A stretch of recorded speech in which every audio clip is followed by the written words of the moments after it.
이렇게 간단한 것도 사실 꾸준히 하기 어렵지만 이거는 누구나 할 수 있는 거, 그리고 인생을 살아가는데 엄청나게 큰 도움이 된다고 확신하는 것 같아.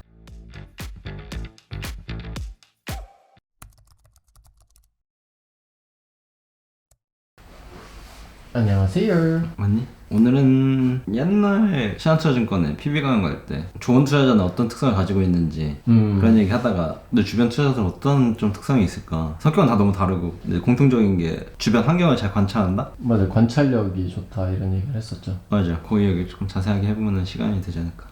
이게 솔직히 진짜로 주변 환경을 관찰하는 게 이게 무슨 투자랑 관련 있냐라는 좀 인문학적인 얘기처럼 들릴 수도 있는데 이거 엄청 사실 중요하다고 하거든. 왜냐면은 예전에 우리가 그 은석이 형이 사람들이 예를 들면 블라인드에서 돈 번 수익 올라오면은 그 주식 팔아야 될 때 온 거다 막 이런 얘기 하잖아. 맞아, 이것도 맞아. 다 관찰이거든. 이제 그런 게 뉴스로 미디어에 언급되기 시작했다? 그럼 매도해야 된다 막 이런 얘기 하잖아. 그러니까 사람들이 입에 오르고 내리는 이제 대화 내용으로 우리가 투자 트렌드를 파악할 수 있단 말이야. 근데 오히려 또 고점 징후도 아까 은석이 형 방식대로 찾을 수도 있고. 그러니까 주변 사람들이 뭐 주식 이제 샀다는 얘기 시작하면 고점이라는 얘기가 막 괜히 나오는 게 아닌 거지. 그걸 우리가 이제 관찰하려는 주의를 집중할 때 그걸 파악해서 투자랑 접목할 수 있거든. 투자에서 엄청 중요한 능력이야. 그래서 그러면 나만의 뭔가 논리가 있기 때문에 엄청난 그런 확증 편향에 빠지면 안 되는 거네요. 그치. 나만의 논리가 과연 실제로 그런지는 주변을 잘 봐야지. 근데 모두가 나와 같다? 이러면은 이건 편향이라기보다는 대중과 같은 배를 탄다는 거는 투자에서는 거의 돈을 계속 잃을 수밖에 없거든. 그래서 대중을 이해하려면 관찰이 필요하고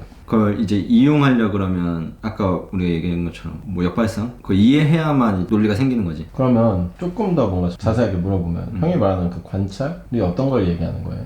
아무래도 말수가 적다 보니까 환경을 관찰하는 걸 좋아하는데 그러면 이제 그 상황의 맥락을 더 잘 이해할 수 있게 된단 말이야. 어떤 사물 혹은 인과관계가 있잖아 사람들끼리. 그럼 이제 그 안에서 어떤 연관관계가 있는지 파악하는 게 굉장히 도움이 되는 것 같고 관찰은 복잡성을 이해할 수 있게 해주기 때문에 굉장히 중요하다. 그리고 심지어 이거는 그냥 삶 전반에도 영향을 준단 말이야. 그러면 사람들이 왜 그렇게 행동하는지 누군가가 나한테 그렇게 행동할 때 왜 그런지에 대한 이해를 할 수 있단 말이야. 관찰자 시점으로 이해한 거지. 그러면은 서로 말이 엇나가고 오해가 생겨도 스트레스를 덜 받게 돼. 그 과정에 새로운 것들을 배우게 된단 말이지. 그러면 지식이랑 그 이해 폭이 훨씬 더 확장된단 말이야. 그러면 사람들이랑 그걸 통해서 이제 다양한 주제에 대해서 이야기할 수도 있게 되고 더 나은 의사결정을 할 수도 있게 되고 이게 삶 전반에도 엄청난 이점을 주지만 투자자한테는 필수적인 덕목이지. 특히나 트레이딩이라는 건 사람들이 이해하는 거거든. 사람들의 심리나 행동할 때 어떤 경제적인 효과가 같이 연관되는지 이해를 요구하기 때문에 그게 필수라고 봐야 되지. 형이 옛날에 얘기해 줬던 것 같아. 맛집에 사람들이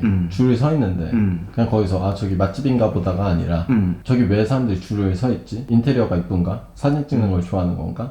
맛이 좋나? 막 이런 거를 얘기했었잖아요. 그거랑 좀 비슷한 맥락이라고 볼 수 있겠네. 그렇지. 그래서 관찰 그리고 뭐 호기심 이런 것들 뭐 궁금해하는 습관 뭐 관찰하는 습관 이런 것들이 다 포괄적인 내용이잖아. 근데 전반적으로 가장 중요한 내용을 파악할 수 있게 도와주거든. 그게 인사이트로 이제 발전되는 거고 이해 폭이랑 지식의 폭이 넓어지고 깨달음에 필요한 그 과정들이 있어가지고 투자에서는 굉장히 중요한 것 같다. 사람들을 위해서 가격이 결정되고 움직이기 때문에. 그치. 그게 뭐 자영업을 하든 뭐 내가 스마트 스토어를 하든 주식을 하든 다 똑같아. 관찰의 영역 안에서는 그걸 누가 더 잘 집중해서 보고 있느냐 그게 차이점을 주지. 그러면 잘 관찰하려면 뭐가 필요할까요? 그래서 보통 이제 관찰을 우리가 잘한다고 하는 거는 특정 이제 대상이나 어떤 특정 사물에 집중한다라고 하는 행위라고 봐도 되거든. 그러면 적극적으로 우리가 경청해야 되는 거고 뭐 마우스를 내가 사용해. 그럼 이게 어떻게 편리한지 잘 느끼는 거야. 키보드나 우리가 마우스를 사용할 때 이제 집중한다는 거는 이게 내가 쓰는 마우스보다 훨씬 편안하게 느껴지네. 그럼 왜 이 마우스가 더 편리하지? 라는 이제 호기심으로 발전되거든. 그러면 이제 그걸 찾아보면 이해할 수 있지. 마우스 쉐입이 이게 조금 다르구나. 그래서 내 손목에 부담을 덜 주는구나. 관찰로 시작해서 호기심으로 연속되고 그 다음에 그 지식을 쌓은 다음에 인사이트 발전하는 거지. 손목이 불편한 사람들 요즘 시장에 이슈던데 그럼 이 마우스 앞으로 더 많이 팔리겠다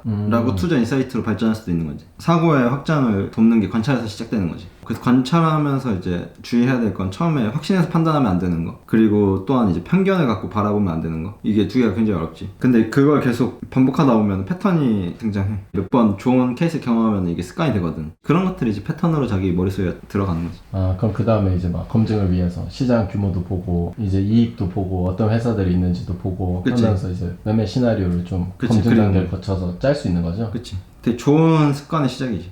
그러면 형은 뭔가 관찰을 잘하기 위한 노하우가 따로 있어요? 딱히 노하우라는 건 모르겠고 그냥 내가 관찰을 잘하는 거는 사실 내향적인 사람이기 때문에 유리한 건 있는 것 같아. 내가 주인공이 되는 것보다는 그 주인공이 왜 그렇게 되는지 관찰하는 시점을 갖는 게 내향적인 사람이기 때문에 훨씬 편하거든. 그건 내 선천적인 기질에서 관찰이 되게 중요하게 작용하는 게 뭐냐라고 이것 또한 관찰을 해봤는데 경청하는 게 편안하고 기본적으로 논리를 중요시 여기기 때문에 객관화하는 게 되게 중요한 부분이 있고 그리고 이제 학습하는 걸 좋아하다 보니까 궁금한 게 많단 말이야. 그래서 이게 관찰 잘하는데 필요한 이제 핵심적인 내용인 것 같다. 나를 분석할 때. 듣다 보면 좀 궁금한 게 그러니까 뭔가 이건 가치 투자에 조금 더 도움되는 내용이지 않나? 단기 투자도 이 관찰을 잘하는 게 중요할까라는 생각이 드는데 어떻게 생각해요? 이거는 모든 투자를 넘어서서 훨씬 더 한 사람의 되게 큰 삶 전반에 이렇게 영향을 주는 거거든. 일이랑 돈이랑 삶의 카테고리가 있다고 할 때 이 세 개 전반에 관찰이라는 걸 중요시 여길 때 엄청나게 영향을 준단 말이지. 예를 들어서 트레이딩이라고 하면은 사람들이 요즘 어떤 소셜미디어를 쓰지? 그 소셜미디어에서 어떤 내용이 언급되지? 그거랑 관련 있는 회사는 뭐지? 그럼 그로 인해서 파생될 수 있는 테마는 뭐지? 이런 식으로 트레이딩에 접목할 수 있다는 거지. 이슈가 생성이 어떻게 되는지를 그치. 파악할 수 있다는 거죠. 거기서 이제 파생돼서 어떤 일들이 벌어질 수 있는지는 알 수 있는 거지. 그래서 사람들이 이걸 좋아하는구나라고 단순히 모두가 쓰는 시점에서 내가 그걸 같이 써야겠다. 왜냐면 모두가 그냥 쓰고 있으니까 어느 시점에 내가 쓰고 될 거 아니야. 근데 그러면은 항상 대중과 맞물려서 거래하게 되고 이 앞단의 시장을 만들어가는 사람의 영향을 가질 수가 없는 거지. 여기서 많은 수익들이 나오고 많은 개인의 성장, 발전이 나오는데 그게 없으면 항상 모두가 동등한 삶을 살 수밖에 없지. 그러면 궁금한 게 형이 2016년도에 테슬라 처음 이제 관찰했어. 너무 빨랐잖아요. 그래서 너무 나 혼자 빨리 뭔가 관찰해서 시장이 한참 뒤에야 알아주거나 계속 알아주지 않으면 그때는 어떻게 해야 할까요? 그래서 이게 좀 어려운 것 같은데 거기서 이제 투자를 실수했던 거는 이제 가시적으로 보이는 시점이거나 이제 시장성이 동의되는 시점? 그때 타이밍을 잡아야 됐었는데 그 시점 이전에 혼자 이제 그 시장 안에 있었던 거지. 그때 내가 놓친 거는 사람들이 실제로 가격에 일으키는 요소? 타이밍이 됐어야 되는데 그건 내가 그때 몰랐던 거지. 사람들한테 이제 동의되고 있구나. 그럼 더 많은 사람들이 앞으로 더 동의하겠구나 라는 관찰을 빼먹은 거지. 그것 또한 내 관찰에 영향이 들어있어야 되는데 내가 그거 놓친 거지. 그러니까 결론적으로 보면 내가 너무 빨랐다. 이거는 나를 객관화해서 본 게 아니라 관찰이 미숙했기 때문이다 라는 게 올바른 관찰인 거지. 이건 객관적으로 나를 바라봤을 때 관찰이 미숙했기 때문이거든. 이렇게 동의되는 시점에서 거래해야 되는 게 올바른 거구나. 사람들이 앞으로 더 동의하겠구나. 그럼으로써 시장이 영향을 받겠구나 라는 관찰을 빼먹은 거지. 그래서 사람들한테 이제 가시권에 들어오는 시점을 투자 타이밍으로 잡고 관찰했어야 되는 게 올바른 방식인 거지. 그럼 우리가 아까 짧게 뭔가 검증 같은 이야기를 했는데 내 관찰이 뭔가 틀렸을 수도 있잖아요. 어떻게 검증을 좀 할 수 있을까요? 관찰이라는 거 아까 우리가 할 때 조심해야 된다고 했던 거는 빠르게 확신하는 거. 근데 이거를 객관적으로 하려고 하면 경제 데이터 그리고 우리가 기술적 분석 뭐 애널리스트 의견, 뉴스, 그리고 산업동 리포트 이런 것들을 종합적으로 이제 분석해야만 객관적으로 내 관찰이 의미 있는지 알 수 있단 말이야. 그래서 올바른 그 검토 과정을 거쳐야 되고 이 과정을 빼먹으면은 관찰이 아니고 망상이 되고 인사이트가 아니고 혼자만의 가설이 된다는 거지. 그래서 그 과정이 필수적으로 있어줘야 된다. 그럼 뭔가 관찰을 할 때 내가 좋아하거나 관심 있는 분야 더 관심을 갖잖아요.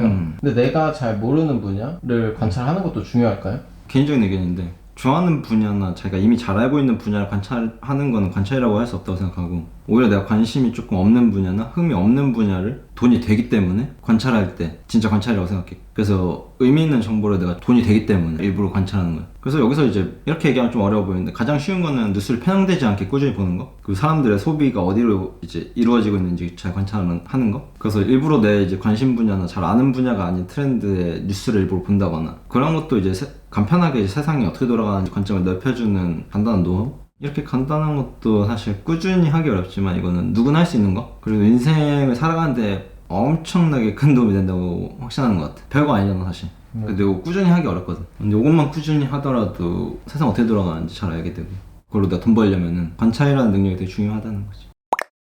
그래서 말은 어려워 보이는데 아까 우리 얘기한 것처럼 간단한 방식들이 있다. 그 정도만 알더라도 남들과 다른 관점으로 세상을 볼 수 있다. 알겠습니다. 네. 그러면 오늘 가볍게 뭐 이런 얘기 해봤는데 도움이 되실지 모르겠지만 저는 또 다음 시간에 뵙도록 하겠습니다. 안녕.